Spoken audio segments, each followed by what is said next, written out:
Hello, everybody. Welcome back to the Decision Masters podcast. I'm Kirsten, your decision coach for the episode and for the workshop coming up. So, we're going to do a little departure from our normal episodes, which I think is kind of fun.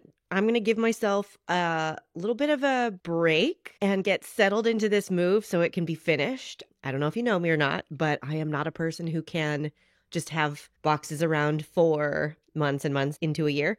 I need to finish fully. And also, I don't know if you know me, but you're getting to know me a lot right now. Halloween is the biggest holiday in my family, and we are coming up into Halloween season, so we just have a lot going on.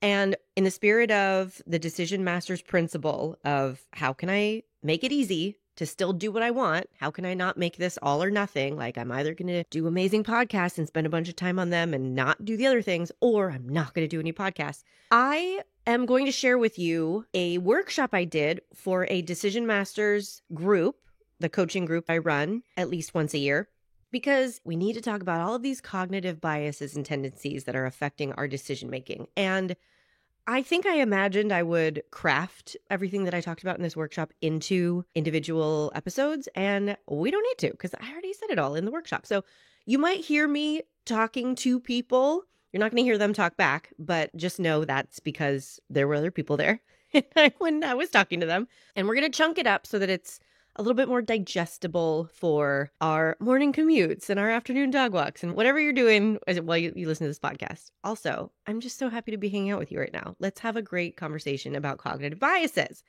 So today we're going to do the fluency effect and the planning fallacy. They kind of work really strongly together. We're going to go into what are they, how are they affecting your decisions, and what's the point of knowing them? What do you do with this information now so that you can keep owning your decisions? And then we're going to keep chunking it up from there. So I hope you enjoy the workshop. Let's dive in. Let's talk about cognitive biases and tendencies. We're talking about this obviously in the realm of decision making to increase your self-awareness and self-direction. The caveat with everything that we're talking about today is that we aren't naming it so that we can conquer it. The expectation is not, once you know about this stuff, it completely stops affecting you. They're part of our evolution. So awareness of them can make a difference in how they impact our lives. But it's not to say once you know about it, you should be able to stop being affected by it. Does that make sense? The main resource that we're drawing from is Thinking 101. It's a book by a Yale professor. It's actually a summary of one of her classes. It was just full of such good things to know as humans. I'm always a big fan of we are heavy machinery and we are not taught how to operate ourselves. So I want to make it as accessible as possible. This is what we're talking about today. You may have heard of many of these things. You may be like, ooh, what's the fluency effect? Let's answer. We're going to start there. This is bias and tendency number one. This is our tendency to think things are easy if we can easily process them, and our tendency to end up overconfident. There are three reasons the fluency effect happens, main reasons. This illusion of skill acquisition. The example she gives in the book is showing her whole class a clip of one of those K-pop bands. She shows a clip of their music video that's like this dance over and over and over and over again. And she's like, okay, who thinks they can do it? And all these confident people go up to the front of the room because they've seen it so many times now over and over. And it's just a small snippet and nobody can do it. This is what's happening in our brain when we can see somebody do something that looks effortless, even if it's incredibly difficult, we are inclined to believe it's going to be easy for us to do. There's also this illusion of knowledge. We're more willing to believe X caused Y when we think we understand why it did. There are lots of examples we can find for this, especially in our kind of pop psychology culture. We can think this thing in my husband's background caused his behavior because here's my understanding of how his childhood would end up impacting him in this way. We're making that all up. Could be right, could be not, but we can convince ourselves if we can understand something, then we get it. We get why this caused that. And there's also this illusion arising from something irrelevant. People think they know more than they do because we have access to Google. And there's fun little research tidbits in her books. They asked them to Google something in a study. They said, Google how eclipses work. And then they did. And then they said, okay, how confident do you think you are at being able to explain how photosynthesis works? And just because people have access to other knowledge, it increases their confidence. So what does this have to do with our daily life and our decision making? This is good to be aware of when it comes to familiarity. Fluency equals ease equals familiarity, which is good. It's an energy saver. It's a mental shortcut to trusting decisions, because if we think something is good enough, we don't have to overthink it. If we see a tutorial on YouTube that's here's how I built my website with Kajabi, and you're like, oh, great, I watched 30 seconds of that. They didn't look that hard. I think I could do it. That's you tapping into fluency. That's the fluency effect influencing your confidence in being able to build your own website on Kajabi, which is very convenient when we don't have the time necessarily to build a website on Kajabi, build one on Squarespace, build one on Wix, and then compare what was the easiest. We could find out that information by doing that, but do we want to do that with our time? Is that how we want to find out what's easy? Or can we trust, okay, this looks easy, I'm going to do it. So it's not always a bad thing. It's just something to be aware of.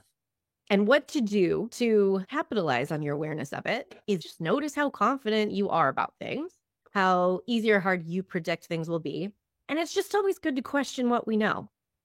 This next cognitive tendency is the planning fallacy. They're very related. And I think this is so useful and relevant for us people who are trying to get a lot of shit done and trying to figure out, how do I best plan my time? The planning fallacy is this unfortunate circumstance where we frequently underestimate the time and effort needed to do something. And it's due to a couple of things. Wishful thinking is real. It's when we plan on things we want to happen. And it's not a bad thing. I just think it's really one of those things that's good to be aware of. It's easy to make a plan that assumes everything will go the way you want it to go. How nice if that would happen, right? And because of the illusion of fluency, it's easy to picture things going to plan because we've written it out and we've time chunked and we've looked at all of the layers. And that makes it easy to assume things should go that way. The big misunderstanding here is that to avoid the planning fallacy, to avoid being a victim of, this took twice as long and it was twice as hard as I thought, is that we should plan even harder. So this is the interesting line I think we're all finding we need to toe. Where do I plan up to? And then how much room for contingency do I leave? Because chunking tasks down does reveal that they might be more complex or more time consuming than we thought.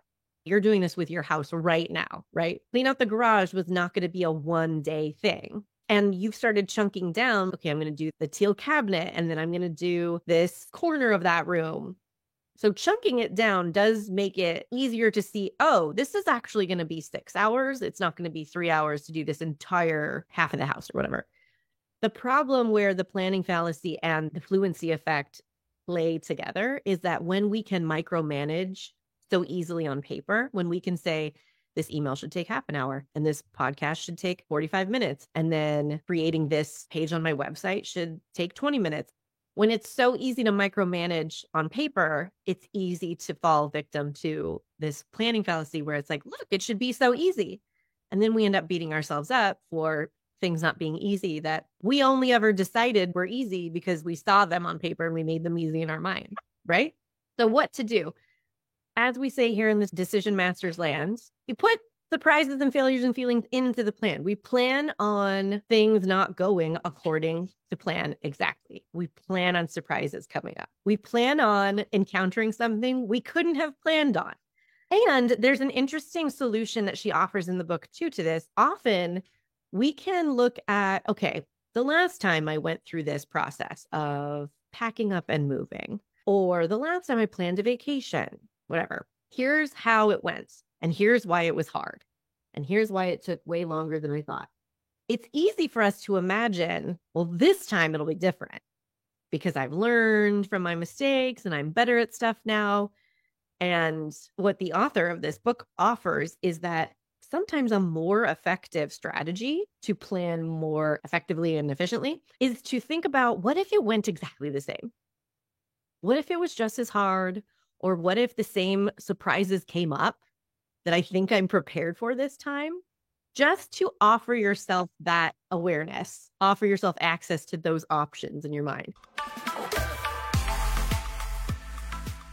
There you have it. That is where we transition to the next section of the workshop. So tune in next week for more cognitive biases and tendencies. And as always, let me know if I can help you with this. We do not need to conquer our own minds or defeat our habits. That sounds like a lot of work and very aggressive. And it's not the only way that you can change habits and take control of your decision making. So I'm here for you if you need help recognizing how you're making choices and how it is and isn't serving you. It's what I do all day long. It's my favorite thing in the world to do, to help people own their choices and know why they are deciding what they are. So you can always book your free consult to talk directly with me to find out what's the best way to work together at kirstenparker.com/schedule. Or you can jump right into the Alignment and Accountability Club, which is our month-to-month small coaching group where you get to focus on one goal, highlight a primary focus, and get massive support, accountability, and coaching around making the progress you want to make,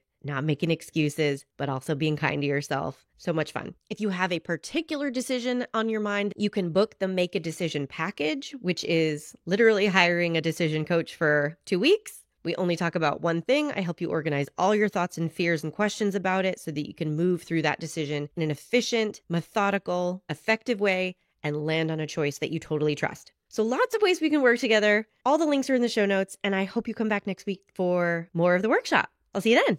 Hey, want to find out your decision style? Obviously, go take the decision style quiz.